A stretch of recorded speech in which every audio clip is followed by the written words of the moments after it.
नमस्कार, आपण पाहत आहात टोला न्यूज। हडपसर विधानसभा मतदारसंघातील प्रभाग क्रमांक 27 कोंडवा खुर्दगाव शिवनेरी नगर साईबाबा नगर अशरफ नगर सर्वे नंबर 42 नवाजी पार्क भाग्योदय नगर मिठा नगर या भागातील नागरिकांच्या असंख्य समस्या गेल्या अनेक वर्षांपासून प्रलंबित आहेत। हे प्रश्न पुणे मनपा प्रशासनाने लवकरात लवकर सोडवावेत या मागणीसाठी पक्ष संघटनेतील काशिफ सय्यद यांनी उपोषण सुरू केले आणि या उपोषणाला शरद पवार गटाचे पुणे शहराध्यक्ष प्रशांत जगताप यांनी भेट दिल्याची माहिती 24 जुलै रोजी दुपारी 4 वाजता समोर आली।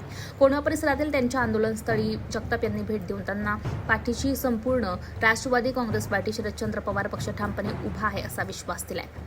इथल्या जनतेला सांडपाणी मिश्रित पाणी प्यावं लागते। कोंडवेकरांचं हे दुर्दैव आहे। या परिसरात 4 दिवस पाणी नाही, रस्त्यात खड्डा नाही, असा एकही रस्ता नाही असं असताना आमदार याकडे दुर्लक्ष करत असल्याचा आरोप या ठिकाणी करण्यात आलेला आहे।